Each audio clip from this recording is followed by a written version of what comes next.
Good afternoon and welcome to Prairie Lights. I'm Kathleen Johnson with Prairie Lights and the 2022 Iowa City Book Festival presented by the Iowa City UNESCO City of Literature.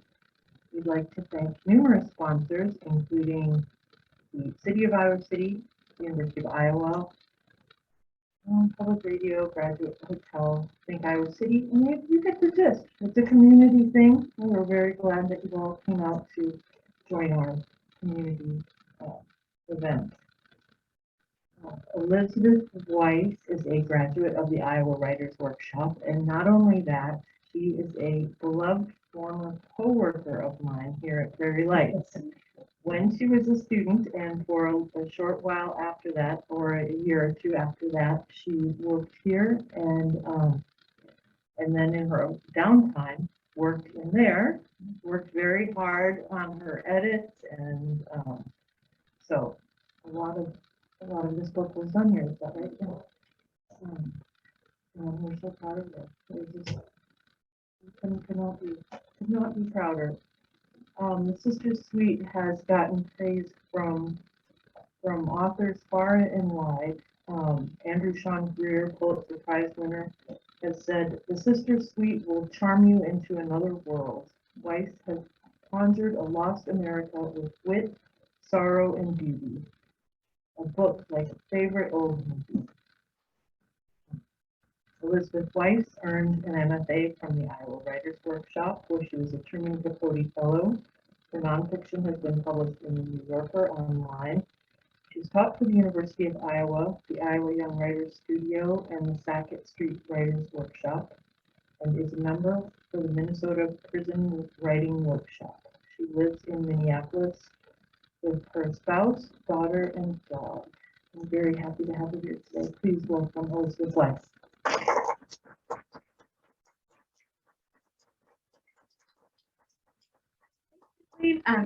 It's such a delight to be here. I did write a lot of this book in that room, and I spent so many hours in this space, which feels almost sacred. Maybe not almost, like this is such a special place. And it was truly my third place when I lived in Iowa City for a long, long time. I just didn't leave for a long, long time. It was a hard place to leave when I finally did.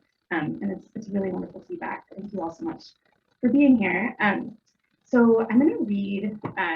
This book is about a pair of sisters who are twins whose parents forced them to pose as conjoined twins in a vaudeville act when they're children. And then when they're about 15, one of the sisters exposes this fraud so she can run off to Hollywood by herself and become a movie star. And the novel is narrated by the sister who's left behind, has to sort of figure out her own life without her sister and without the act that has always given her life meaning. And there are a lot of characters who behave very badly in this novel, and I love them all. I love them all dearly. And so I wanted to read today a section from a character who most of the time, is hard to love. But this is a section in which I think he has a sort of heroic moment. And so I just wanted to, honor him a little bit with some love today. So what you need to know is that, and the characters in this section are the parents of the girls, kind of when they're younger.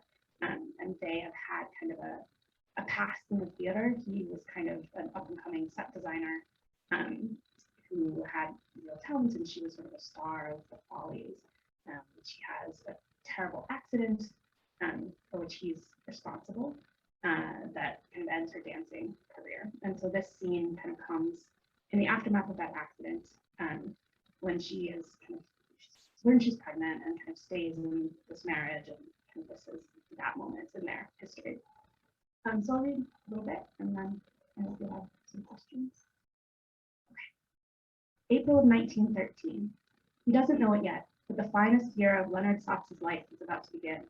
Maud is pinning old sheets over the windows of their dreary new apartment on 10th Avenue when she climbs down from the stepladder, clutching at her back.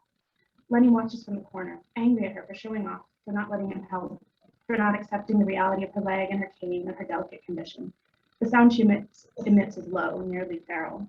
Through clenched teeth, she tells him to get Vera. He runs 5 blocks downtown to the 6th floor apartment Vera shares with a pack of Fleischer's girls. By the following morning, the babies have arrived. Babies, 2 of them, too tiny to be real, a pair of squalling, hairless rabbits.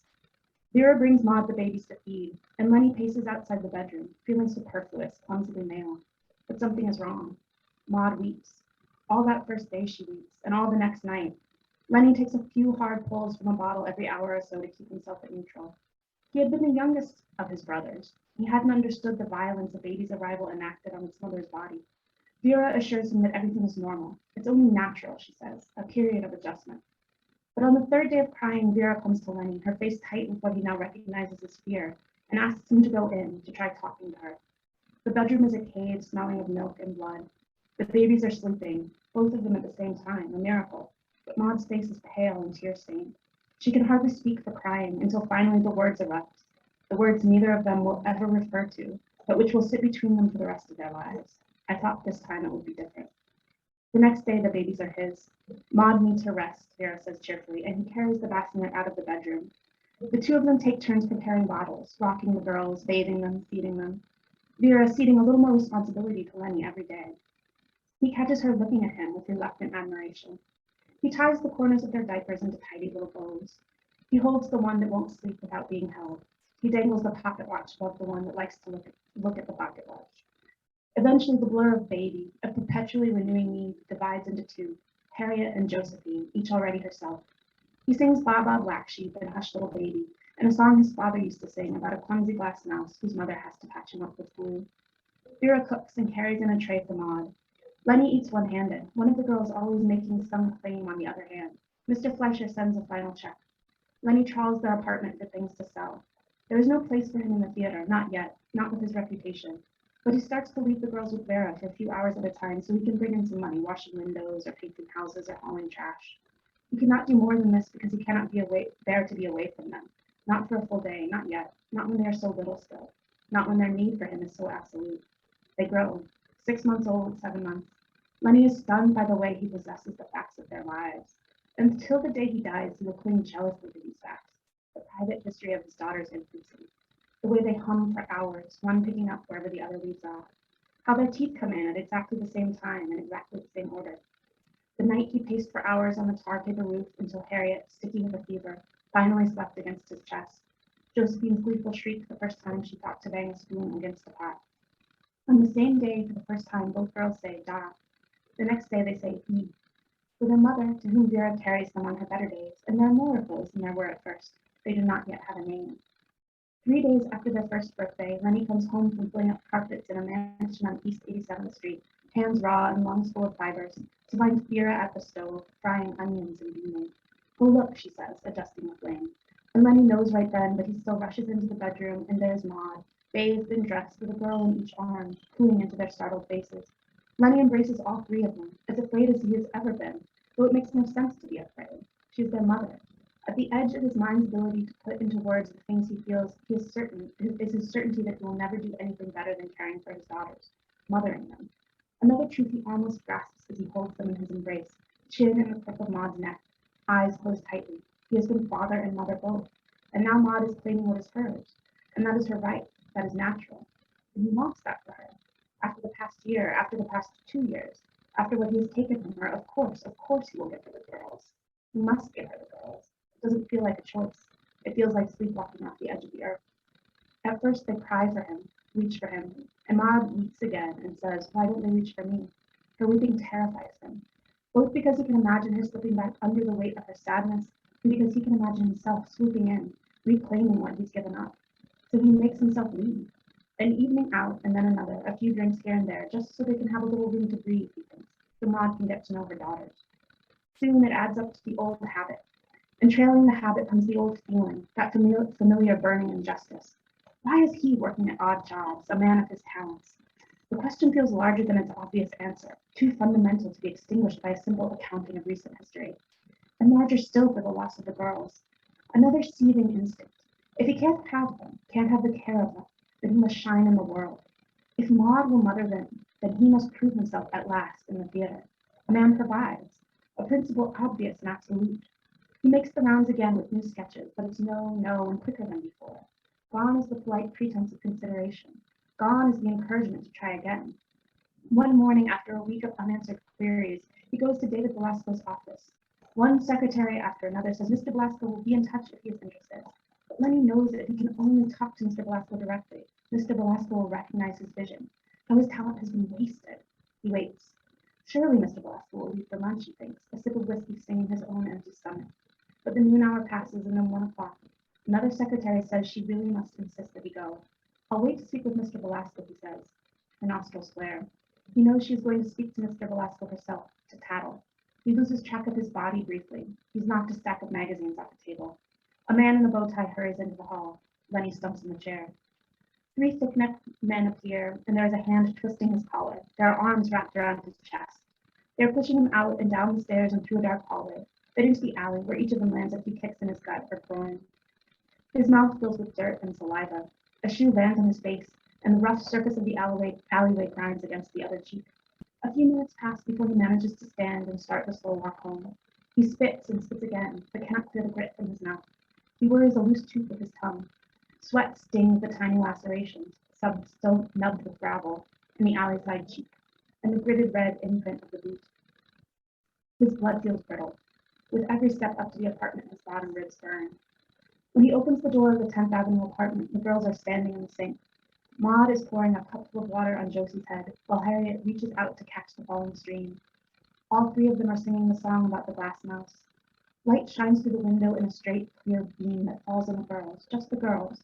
And if he were a different man, maybe he'd see a halo, or maybe he'd just see sun. But because he is who he is, he sees a spotlight. It is the light that transforms him. Then he doesn't do it. He just has the vision to recognize a transformation that has already occurred. Maud, seeing him, raises a hand to her mouth. He begins to cry. But by the time she is pressing a cold cloth against his scrapes, certainly by the time she stirs fragrant salts into a hot bath, he is calm. He knows the way forward. He understands. The way back to the theater is also the way back to the girls, with whom, in the face of Maud's brisk confidence, he has grown so shy. He will build his daughters a world. He will make them enact. He is sensible enough to wait until his scrapes have healed to ask, and even then she says, "Oh, my dead body." She says, "Leave the past in the past." For 2 years he pleads. He draws costumes. "Wouldn't that be sweet," he says, "just the 2 of them, dressed as a cow, one in the front, one in the back, just like you and Vera." He knows it is a risky tactic, but he still trembles with frustration when Maud responds by ignoring him fiercely for 4 days. He is ashamed of himself. A grown man, near tears because his wife will not let him put their daughters in a cow suit and teach them a few songs. It is Coco Cohen who gets him the message. Coco Cohen, valiant conqueror of his virginity, still dancing at Whitman's Burlesque Theater on the Lower East Side, has a friend deliver a note to a bar where she knows Lenny will turn up eventually. "Stella heard your girls are following you into the family business," she's written, referring to a Whitman's dancer he only dimly remembers, and he is embarrassed that he cannot remember Lenny his damn mouth, but his habits are predictable enough for Coco to have found him here. But then he reads the rest. Stella has moved up to clean burlesque at a theater on 47th and 7th Avenue that is retiring a little upright rehearsal piano, free to whoever will haul it away. One morning late that March, Lenny walks to the theater, 3 blocks over and 6 blocks up, 20 minutes, a pleasant walk on a cool, bright day, but as he anticipates the walk home, his whole body tenses. The sensible thing would have been to hire someone to haul it, but Maud controls the purse strings, as she always has. And what friends does he have these days to ask a favor? But it is better this way, he thinks, as he knocks on the stage door. After so many years in the theater, he's learned the power of an entrance. A couple of men come out of the shop to help him get the piano down the stairs, up the aisle, and out the door. They secure it to a cart with a length of rope and wind a heavy canvas strap through the cart's handle and over Lenny's shoulders and chest. He digs his foot into the sidewalk. The cart creaks into motion. The men wave as he heads east on 47th. One long walk and his back is already throbbing, his chest stinging from the drag of the strap. He can feel blisters forming on both feet. 2 men emerge from the saloon and watch, curious, as he leans against the cart to catch his breath. The barkeep comes out and hands him a pint of beer, which he downs in a few deep pulls. When he wipes his mouth and starts moving again, the men tag along, making wagers over whether he'll faint. Another block, and the muscles in his leg feel like liquid fire. A group of boys runs around him in a circle, taunting him good-naturedly. But then the leader of the boys grows serious, barks at his mates to lay off. He runs up ahead, telling folks to clear the way. The last of the long blocks, and Lenny feels as if his right shoulder is about to pop out of its socket. But this must be halfway, he thinks. He eases out of the canvas strap and pushes the cart from behind, turning left. Then back into the strap, and he's moving downtown, the boys running half a block ahead, shouting for people to make room, the wagering men taking bets from a couple of others. At 46th Street, a woman emerges from a shop and offers him a donut, still warm. A block later, another woman comes out with a pretzel. The sun is growing hot, and his hands, curled for so long like claws around the canvas strap, struggled to hold on to the offerings, which, when he finally chokes them down, sloshed dangerously in his gut. But his entourage continues to grow. The men and the boys and a few girls now, who laugh whenever he looks in their direction, and the people pressing their faces against the windows. For the first time in his life, an audience. At 44th, he stops and tries to wipe the sweat from his face with his shirt, but it is already damp, and when he puts it down, it is stained pink. His hand is bleeding. When he starts moving again, the boys whoop. 3 blocks to go. Of all the exertions his body is known, hauling set pieces through a blinding hangover, helping a buddy carry a chest of drawers to a 5th floor apartment, getting the shit kicked out of him outside a producer's office, the only physical discomfort to which he can compare his dry mouth of heaving breath and burning knees and the ringing in his ears as he passes haltingly over 43rd Street and a cop shouts at him to hurry along, is his crossing of the Atlantic, alone, at 9. At 9. During that week, he could hardly keep food down. He rarely slept, for fear of a man who leered at him from a nearby cop. A smell rose from his fellow passengers of blood and shit and sick. His head was shaved for Weiss at quarantine, and weak, disoriented, he found his way to his aunt's apartment alone. As he yanks the piano up over the curb, as an impatient driver zooms past so close his whole entourage shouts and protests, he resolves that when he has pulled his girls close again, he will tell them all about the little boy he was, about the crossing, and about this morning, about the pain bursting like lightning through his back that makes him wonder if his muscles have simply split open, if they'll ever knit themselves together again, about the churn in his stomach that only gets worse when at 41st Street a woman runs out of an apartment building with a drink and a camera. But he downs the drink and grins, panting, into the flash. A man makes as if to help him, but he summons a strength he thought he'd already spent and shakes his head. No, it's up to him, the last half block. Lungs seething, a purple brightness splotching his vision, the pressure behind his eyes so intense he thinks maybe they will bleed, maybe they are bleeding. Maybe it is blood he feels rolling down his face and not sweat. He pulls. And then he is on the sidewalk below the apartment. He tries to call up to them, but his voice barely makes it out of his throat, and a boy near him echoes his call. Maud, Harriet, Josephine. And the crowd joins him, in the kind of booming unison that rarely happens except on a stage. Maud, Harriet, Josephine. Maud, Harriet, Josephine. Then he slips out from the straps, staggers a couple of steps so he can lean against the piano itself, his legs starting to buckle under the weight of his body as he wills them to come, wills them to look. At last, the curtain brushed aside, and Maud's face in the window, one girl sitting on her hip and the other peeking over the sill. And even though he is 3 stories beneath them, even though he is bleeding sweat into his eyes, as the crowd cheers, he is certain he sees something in his wife's face, a softening, an invitation, a pleasure she has stopped trying to thwart.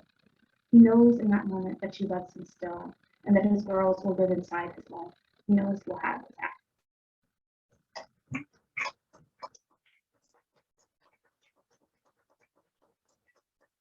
So I would love to answer any questions if anyone has it.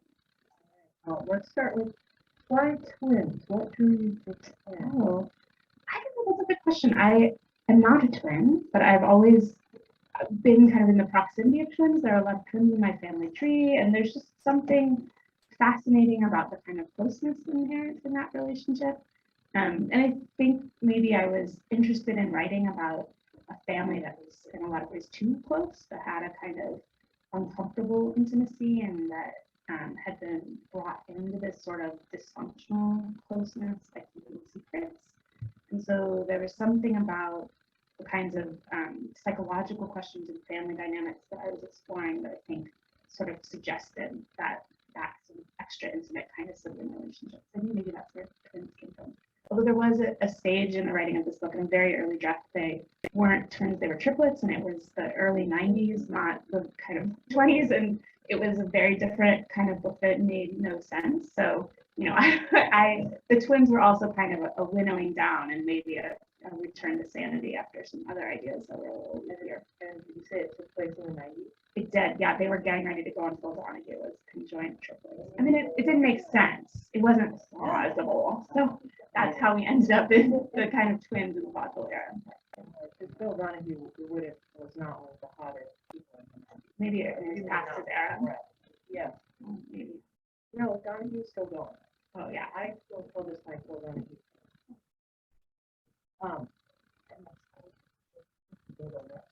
The editing process. So how do you have an editor, or how does that process work? I've never Yeah. got involved in that.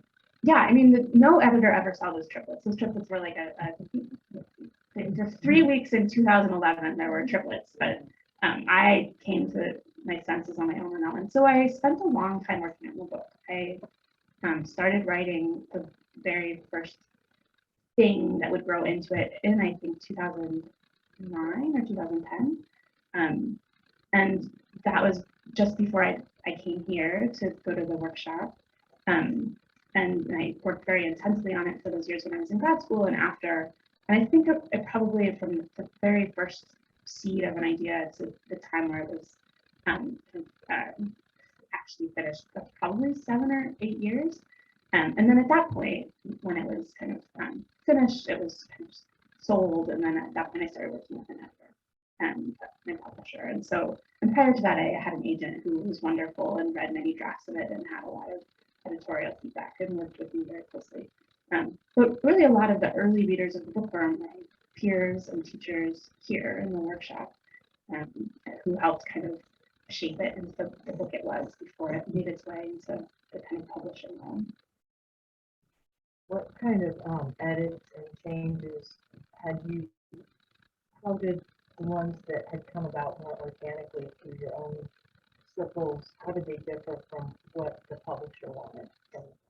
It's kind of a hard question to answer because I think I wrote this book 3 times before it was sold. And it was really in writing this book that I learned how to write a book. And so there's kind of like a fine line between the things that were really like edits or like making choices as a writer about what this book should be and kind of applying my writerly brain to kind of solve problems in a deliberate way versus just I was just learning how to write a book and I was just trying things and there were sort of experiments more than drafts.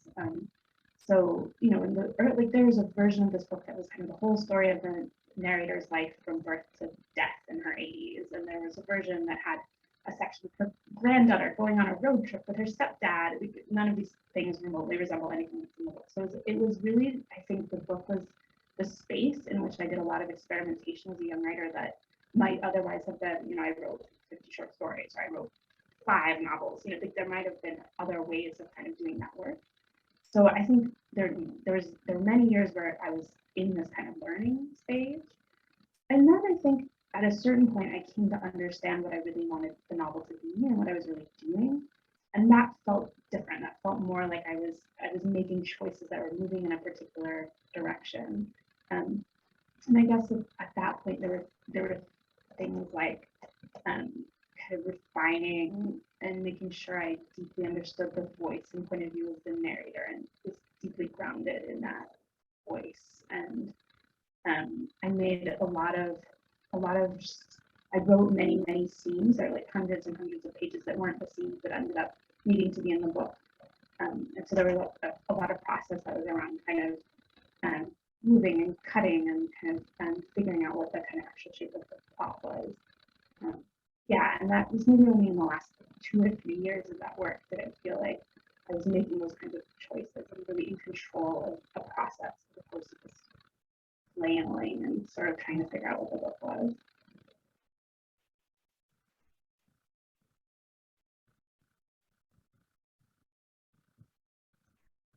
Your Chicago scenes were very vivid.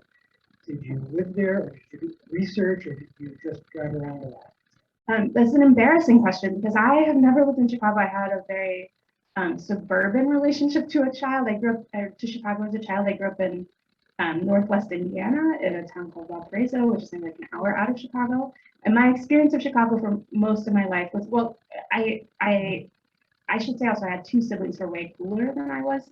So they had a very different experience of Chicago. They would like drive there with their cool friends and like go places when we weren't allowed to, but that was against the rules, to be driven into the city by your friends. So I did not have that kind of intimate experience of the city. I was only ever driven there by my parents and like dropped off at the mall and then picked up, like it was a very limited and very suburban kind of experience of that city. So I definitely had a sense of Chicago that came from, we would go to museums and pub skating or whatever. So I had like contact with Chicago.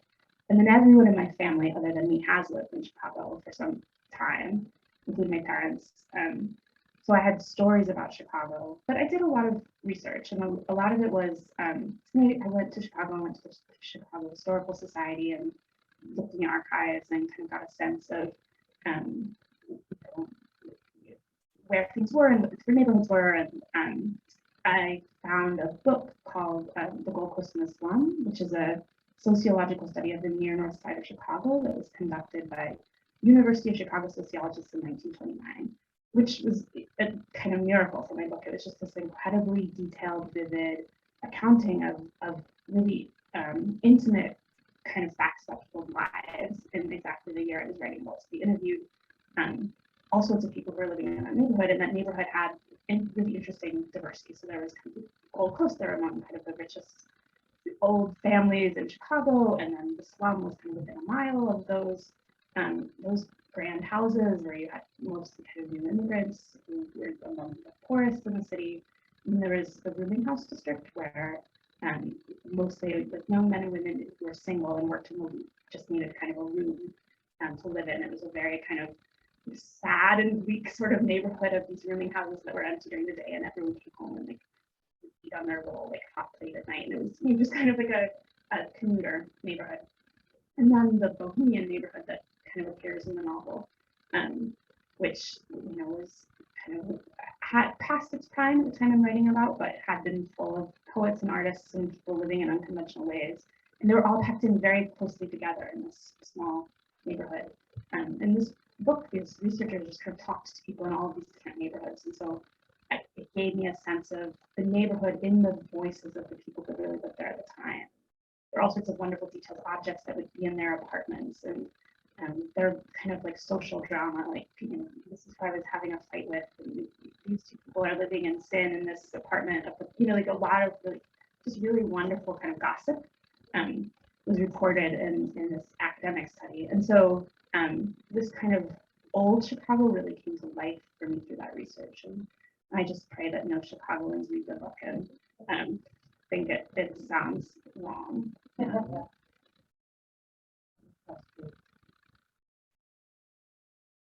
One of the things that I thought was most marvelous in the book is the description and the objects, which you referred to in the end, because it has a really tactile feel to it. And tell us about the harness. Was this something that you is real, or did you invent it?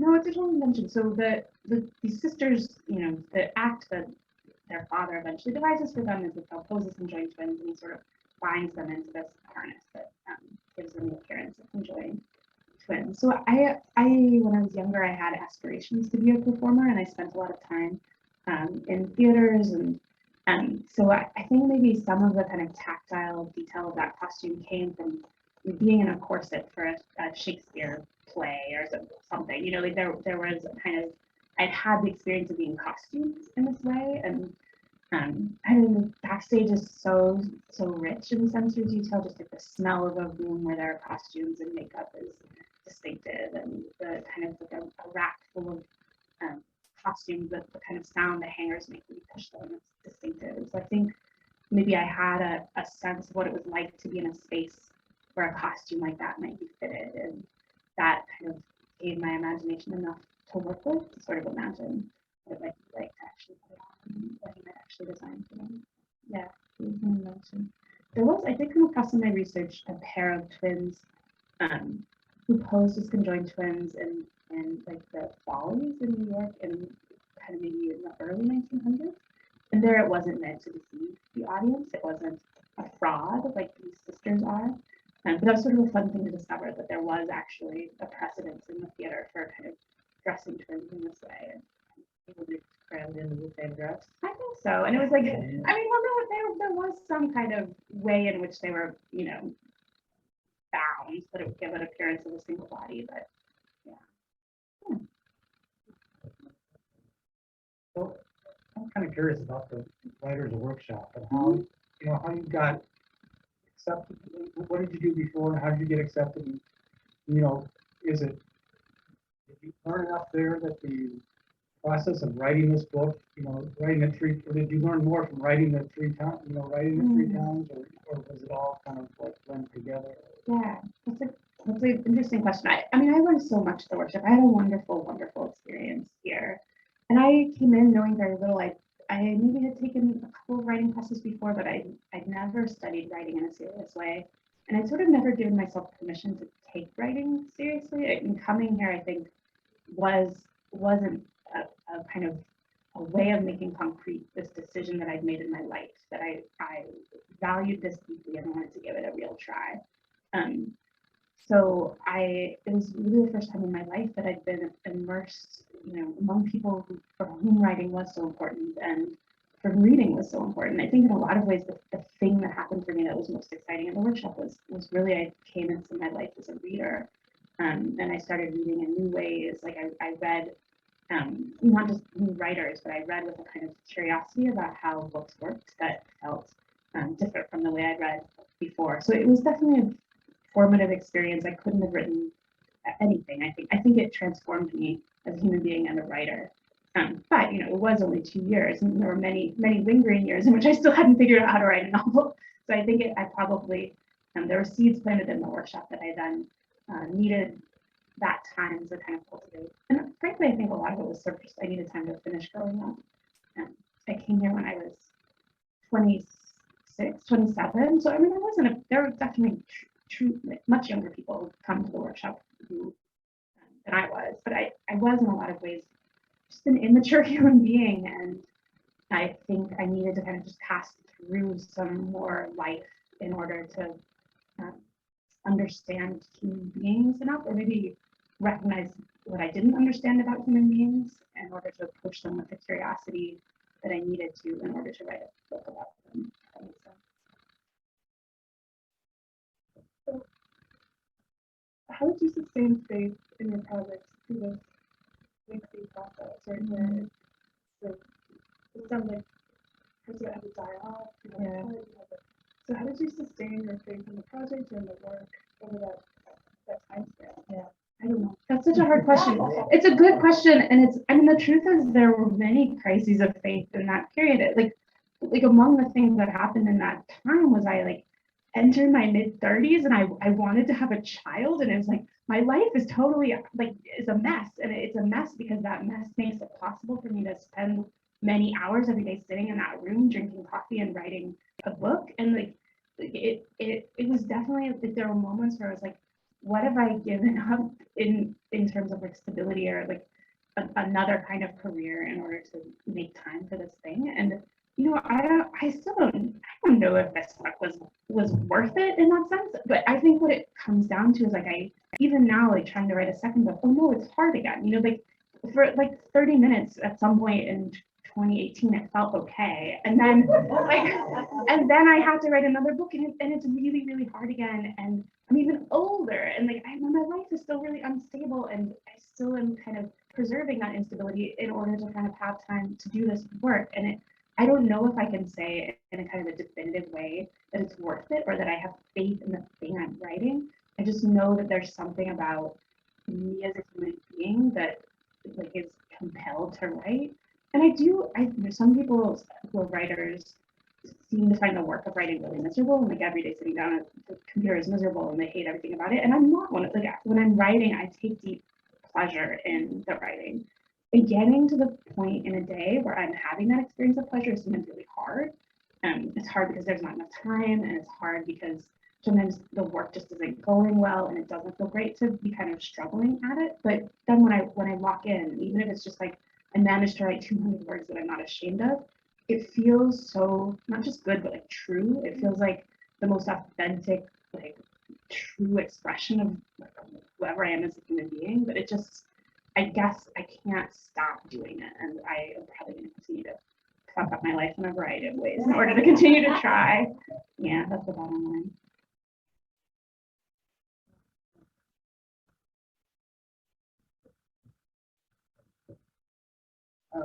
That kind of sounds like what we all do, fuck up our life, this, that, and the other.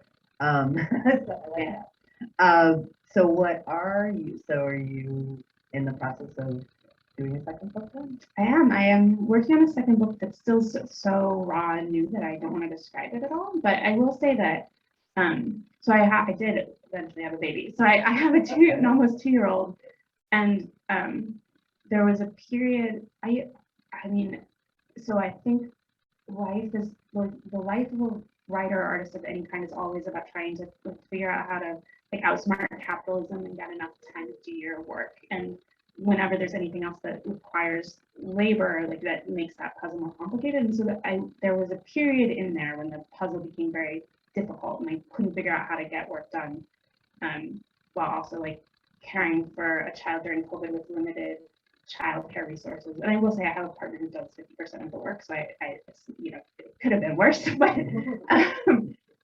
I feel like maybe just within the last 6 months, some things started to shift, and we found a babysitter who came 3 days a week, and we got the kid into some preschool, and like those kind of like the way we kind of have access to those kinds of like structural things that make life work have made it possible for me to get into another project. So if you'd asked me 6 months ago, I would have been in utter despair about my second book, but not, you know, I have 150 pages written that are a total mess, and I don't want to describe them because I don't want to break the handful of things that feel worthwhile in me.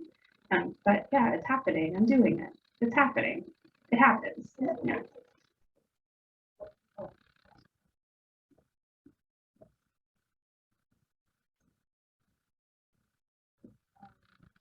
So, what are the things that you feel are okay, looking back now, to have fucked up, and what are the things that you feel glad that you preserved? That's such a good question, and it's so hard. I mean, I'm really glad I have a child. Like I feel like a lot of women are asked questions about their babies when they're writers, and none of you asked a question about my baby, and I just started talking about her anyway. So I appreciate you all ask me serious questions about my work. But I do, like, you know, we create whatever work we do, whatever labor we do happens inside of a life that has all these other elements. And you know, I think if I had never had this child that I have, like that would have been a fuck up that I might have regretted. And like that's a different question for every person. Like what are those trade-offs? But you know, I don't, and it's also true that some of the trade-offs become harder as things shift, as you get older, like as my parents are aging and I have this baby now, and like things I've done that have made my life less financially stable that felt fine 5 years ago, and it was just me and my partner who's also a writer, and we were kind of living a bohemian life in Iowa City, feel riskier now. So I don't have a good answer. I don't know, ask me in 20 years which ones I regret.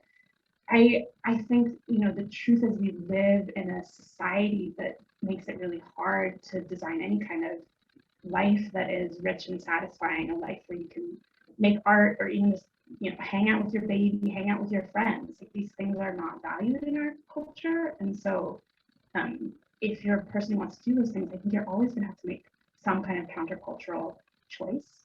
And for now, that choice, the sacrifice that has felt worth it has been making certain kinds of choices that around career and financial stability that I don't know might get scarier a few years down the road.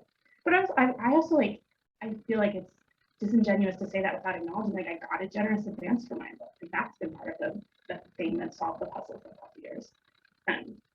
So it'll stop solving the puzzle really soon. But you know, it's always, it's like figuring out how to put those pieces together, sort of a different puzzle every year. And so I don't know, we'll see what next year's puzzle looks like. And I can imagine there coming a point where the pressure of like wanting to kind of preserve some set of those things that I value means kind of stabilizing in a way that maybe will make it harder to write for a while. But I do keep, I have this impulse to write that feels like a thing I will solve for in that equation in some way, whatever else is shifting. I don't know, yeah. Like your editor, do you have trusted friends, people you run your work by? Yeah, I do have, well, my partner's also a writer. We met in the workshop, and now I'm in class. She's such a treasure, and I like especially treasure her because, I mean, I don't especially, I treasure her being a genius and for being a brilliant teacher, but she did also create the context in which I met my partner. So he reads everything I write, and he's kind of my first and best reader. And then I do have a handful of people from the workshop who I send work to. But one kind of challenge about having taken so many years to write one book is that I haven't been generating anything new for a long time. So there are a lot of kind of processes that I'm sort of out of the practice of, like sharing work feels daunting to me now. It's been so long since I've needed to ask a friend to read something new. So I want the answer to still be, yes, I do. I have this handful of friends, but I don't know. I haven't asked them in a while. We'll see. We'll see when I get more deeply into this draft where it feels less scary to talk about it, and maybe I'll be willing to share it with one of them. We'll see if they still answer the email.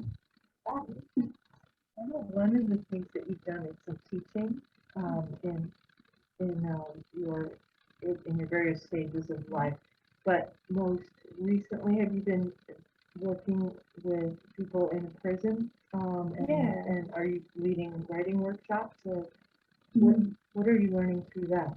Yeah, so I'm a mentor for the Minnesota Prison Writing Workshop, which is an amazing organization that sends teaching writers into the prisons in Minnesota and does run workshops, and then also has mentors who work kind of one-on-one with a student kind of via written correspondence. So I have one student who I have been working with, I guess, almost for over 2 years now, and he is writing a novel, and he sends me a packet every couple of months, and then I write back to him. And you know, it's really, I always find teaching really satisfying and meaningful. It's I think I am a shy extrovert, and so teaching has always been a context in which I could like kind of like get this sort of like human contact I need, where there's like a structure, so my shyness feels less triggered by it than it does just at a party.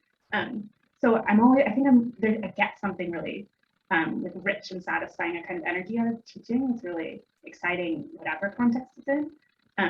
But this kind of like intense one-on-one work with someone in prison has been kind of, I don't know, like it's a different level of meaningful. And he's you know, a really interesting, I can't say much, I'm not allowed to say much about him or what he's working on or what he's doing.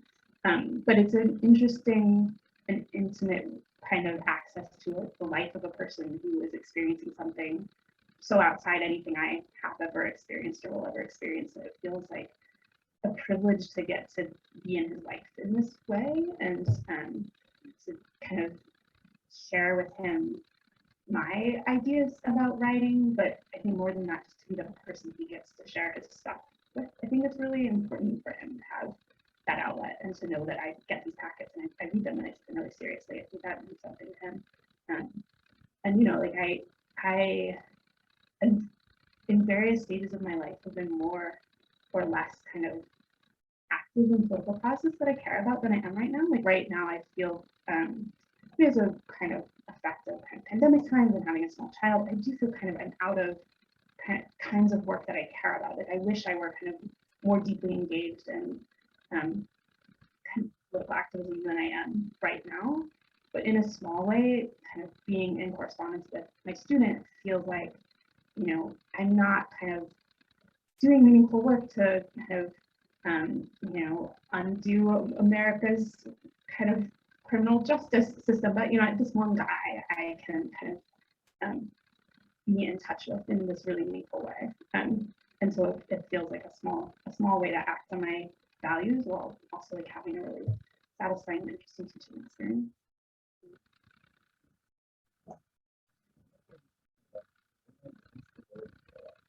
Could you say more about that? That was really an intriguing statement. You said it was like it powered your ability to do things that balance with the value. Yeah, and I think it's like I have given myself permission not to make certain kinds of commitments that maybe many of my peers have made. So I don't have a career that looks stable in a lot of ways. Like it's great that I'm proud that I've published a book.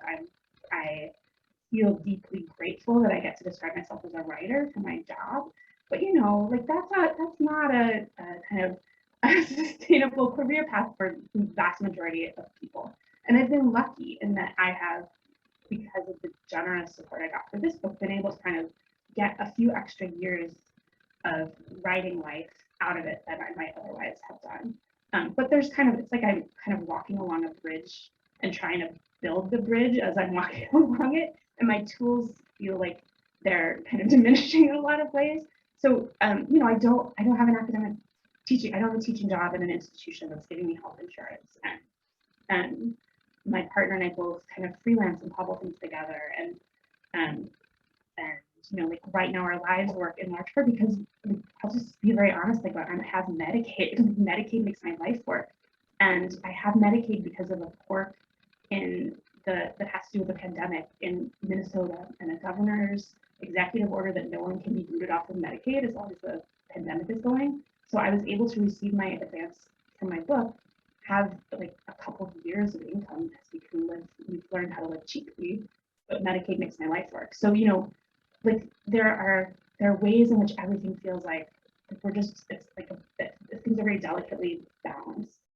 And that delicate balance, we could probably still check, I as I get older, maybe it feels less true, but it has always felt like there's this other path that we could still leap over to, where we could get a different kind of job and we could create a more conventional looking kind of middle class life for ourselves. And we kind of are continuing to make the choice to have more time than financial stability.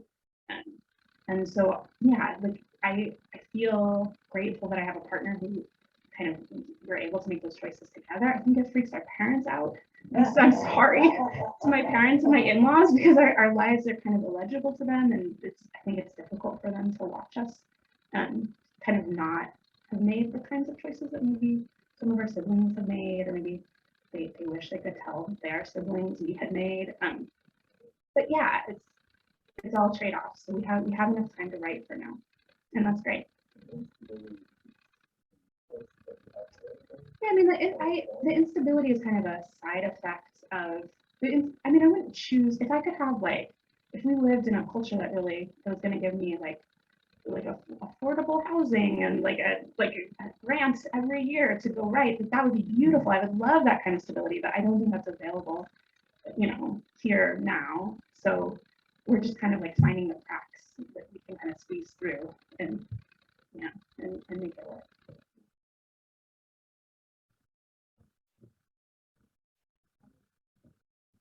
I just find it interesting. I'm glad they're not overwhelming and oversharing because now you don't know when I'm Medicaid. But yeah, I'm sorry, go ahead. I was wondering, in your writing career, did you ever have a point of changing your expectations and what it wanted you? Yeah, I definitely did. And I think that actually is a real advantage of it having taken me so long to finish my book. When I was 27 and first in the workshop, can I be very honest with you? I spent a lot of time thinking about my hot author photo and how hot I was going to be in it, and like what I was going to wear, and like how I was going to pose, but I was going to look so good in it. And so I'm really, really glad that I did not publish a book when I was 27 and my brain was still thinking about that, and like I don't want to I was also a serious person. I was not totally vain and flighty, but I think that there's writing, and then there's sort of like the literary celebrities that many of the people who I went to school with who are really amazing writers have kind of passed into, and they're there now, and they have that too. And frankly, it's cool. Like it looks really cool to be like famous a little bit, but not too famous, like writer famous. That seems like a cool kind of famous to be, and to have people like ask your opinion about interesting questions, and sometimes they get to dress up in fancy clothes and be photographed looking cool at a party. Like that looks really cool. But I think when I was 27, it was harder for me to distinguish that from kind of the more meaningful, what I think of was the more meaningful success of writing the book you want to write and like saying the thing you want to say. So I think it's much easier for me now to be like, what I want for my writing career is for people to just keep letting me write books. If I can write another book, and then I can write another book after that, and just sort of keep doing that every few years until I die, that's what I want. That's what I value. And if the other thing ever happens, great. But it's much easier for me to understand now that other thing is not a measure of the value of the first thing. It's just sort of this magical accident. It's no accident. That's not true. For some people, like it happens to people who deserve it. I'm not saying it's not. It doesn't mean anything. but what it means is something different from like I did the work and I want to just keep doing more. And I think I get that in a way I didn't when I first started trying to write. Your book got published. Did you feel like your family viewed you differently? Or did they celebrate? Did they celebrate? your success? No, my family definitely celebrates my success, and it's true that like there are definitely certain. I mean, I think it's probably true most first books and maybe all books that there's some like you write things you understand, and so there's elements of kind of emotional truth in the book that even though these characters are not people in my life in any really literal way. Like I'm sure it was painful for my mom to read the book. The mom sucks in the book. Like there's a complicated mom in the book, and I have a complicated mom who I love very much and has been incredibly supportive of the book. But I'm sure it was not the easiest thing in the world for her to read her child having written a book with this very complicated mother who has an ambivalent relationship to her own motherhood. But she's a WASP, and so we don't talk about it. So at least there's that.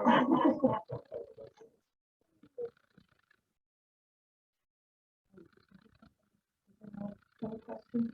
Oh, good.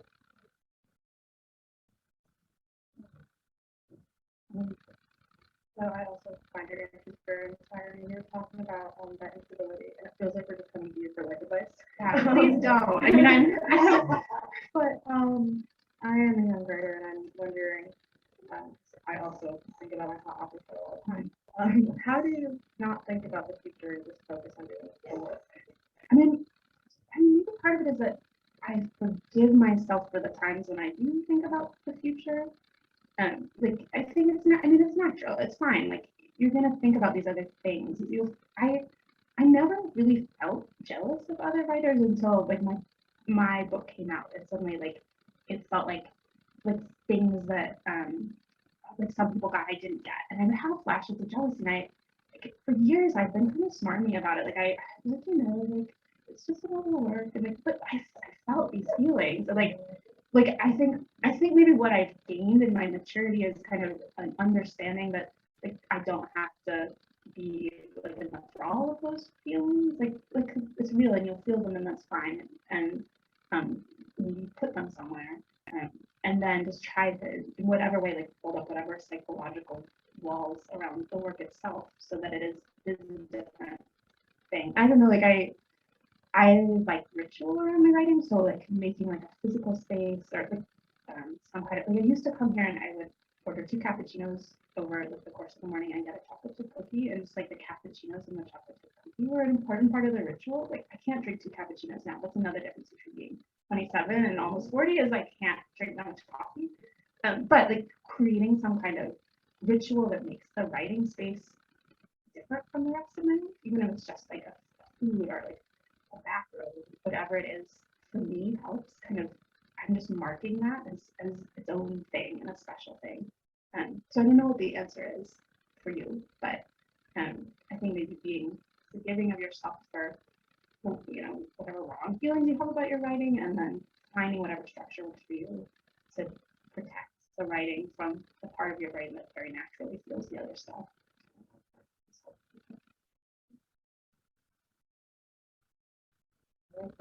This has been wonderful. Elizabeth Weiss, thank you so much. I'll be happy to talk with you and try and talk